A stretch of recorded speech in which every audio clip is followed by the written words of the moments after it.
Asia महादेशर सर्वपुरातन आसिका चीनी शिल्प में आखु पेढ़ा विलंब जो चाषी असंतोष वृद्धि पाउछि। गत 3 दिन धरी गंजाम जिला आखु चाषी संघर बैठक अनुष्ठित होइतिले मध्य एजावत समस्यार समाधान न हेबारु चीनी शिल्प आखु पेढ़ा कार्य विलंब हेउछि। बहुविध समस्या भितर गंजाम जिलार 16 ब्लॉक आखु चाषी शिल्प सहित चुक्ति करथिले मध्य आखु दर वृद्धि, जलसेचन, फसल बीमा, मागणा सारा पिड़िया प्रदान, परिवहन खर्च ठारू आरंभ करी बोनस प्रदान पर्यंत एभली 5 दफा दाबी चाषी संघ पक्षरु प्रदान करिसेंति। चीनी शिल्पर पूर्ण कार्यक्रम पर मरामती काम जोरसोर चलता बेले चाषी को अतिशीघ्र आखु कटिंग आदेश प्रदान कर मासर शेष सप्ताह चीनी कारखाना आखु पेढ़ा कार्य आरंभ हो। चाषी बंचिब शिल्प बंचिब नीति में गंजाम जिला आखु चाषी संघ आखु दर वृद्धि और परिवहन वृद्धि दाबी यथार्थ दर्शाई परिचालना कमिटी सह आलोचना कर। मो ना हूँ पूर्णचंद्र बराड़,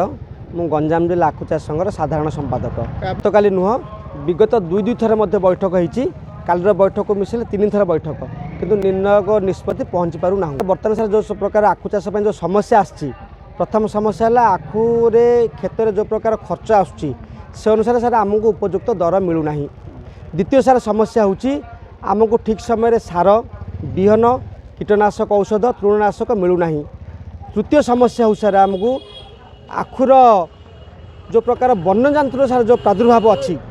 बारहा कहतु, कृष्णसार मृग कहतु, हाथी कहतु, मयूर कहतु, एम सार जो उपद्रव जो आम सारे 12 मास 14 मास भितर जो आखु फसल को कारखाना को अमल सक्षम करने समय से सारे आम नष्ट कर कौन प्रकार बीमाभुक्त ना।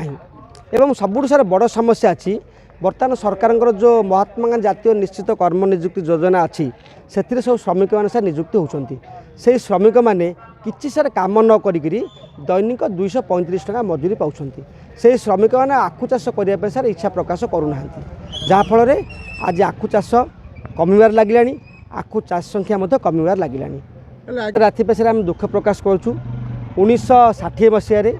आमर जी तत्कालीन मुख्यमंत्री थे हरेकृष्ण महाताब आर भित्तिप्रस्तर करते। 1963 मसीह आमर बिजू बाबू जे कि चेयरमैन थे ओडिशा प्लानिंग से आर उद्घाटन करते। यही कारखाना अतीत 2 लाख मेट्रिक टन पेढ़ी, किंतु धीरे धीरे विभिन्न प्रकार आनुषंगिक कारण जो आज आखु चाषी संख्या और आखु चाष कमी कमी कर आज 38,000 टन राशि पहुँची। तेणु आपको आम सरकार पाखे आपण मध्यम सब पत्रकार बंधु मान मध्यम आम अनुरोध करुचु, सरकार आ प्रति तीक्ष्ण जत्नवान हो आखु चाषी मानक सरकारी प्रोत्साहन, आखु चाषी मान वास्तव समस्या आपको हृदयंगम करी आर यदि समस्यार समाधान न करती ताहले यही कारखाना निश्चित भाव में जो गंजाम जिलार 16टा ब्लॉक में भात हांडी साजिला ये निश्चय ताला झुलिब, ए दुई मत ना। रवींद्र पंडा आसिका समवाय चीनी शिल्प लिमिटेड सभापति। निर्यास माने कौन आम गतकाली आमर परिचालना परिषद केएन सब कमिटी एवं आम सदस्य एवं आमर अन्यान्य सदस्य माने उपस्थित थे। आखु चाषी यूनियन नेता माने उपस्थित थे, कार्यकारी कमिटी उपस्थित थे, एमडी आमर उपस्थित थे। आम बसिक गोटे मिलित भाव आलोचना करूँ। विभिन्न दिगरू आलोचना होती चाषी मान दाबी और समस्या उपरे एवं आमे सहृदयतार सहित विचार करने आम निष्पत्ति नहींचु। जेहेतु बर्तमान आसिका समवाय चीनी शिल्प लिमिटेड आर्थिक अवस्था भल ना, आम चाषी मानकर समस्या सहित एकमत हेले आम दे पारना, आम देवाई आम परिस्थिति ना। से दृष्टि आमर 2टी दिग मुख्यतः तांकर दाबी जे आखु टन पिछा रेट अधिका करा जाऊ, ट्रांसपोर्ट सब्सिडी उपरे तांकर डिमांड अच्छे। आम से जो 2टा दिग को आम अनुध्यान करके आसिका समवाय चीनी शिल्प लिमिटेड आर्थिक अवस्था को अनुध्यान करके आम परवर्ती समय 2 दिन भितर आम परिचालना परिषद पुनर्बार बैठक जरूरी बैठक डक जाए आम निष्पत्ति जन चाषी किसी देवाक अच्छु कि आम देपारू कि आम शक्ति संबल भितर नहीं विलंब होवार कारण माने देखु आमर प्रत्येक वर्ष आखुपेड़ा ऋतु सरिया पर मार्च मसरे आमर कर्मचारी मानक पुनः नियुक्ति दि जाए। मैं समीर कुमार प्रधान गंजाम जिला आखु चाषी संघर सभापति। आम आमर आज जनरल बॉडी मीटिंग थी आज्ञा, आम तो गला काली आमको डाक आखु दर धार्य करने गोटे डाक से मैंने जो प्रकार कहते आज्ञा समुद्र को संक्षेप आने आज्ञा प्रकृत चाषी को से टंका पोषौनी आज्ञा। जो चाषी की टंका पोषौनी से चाषी से आखु चाष कर निवृत्त रहापी बाध्य हो। तेणु आम काली कहलु आखु चाष बंचु, कारखाना बंचु। माननीय मुख्यमंत्री चाहते ए कारखाना बंचुले ए टंका यथेष्ट टंका ए कारखाना को अनुदान सहायता देइछथि तेणु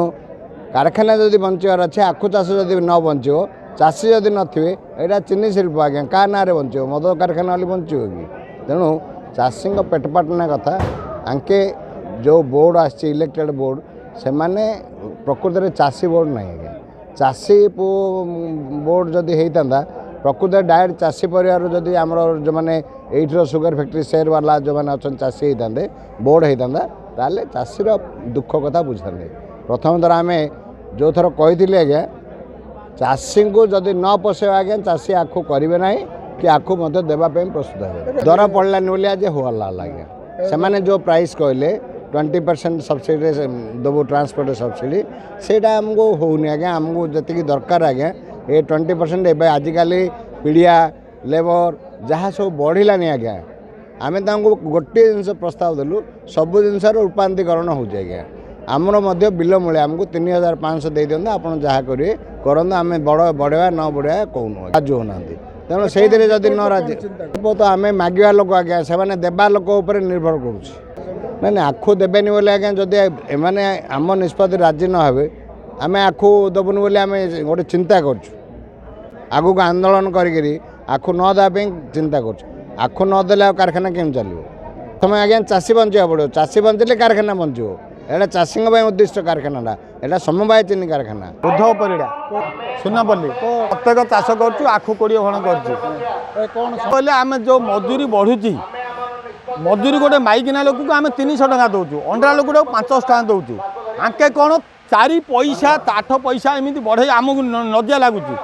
4000 ऋणा हेल्ले 4000 हेल्ले आमको पोषेबनी 4000 मागिले से जो खते है धूपे है कथा कहते आमको लाज लगुच कहवाई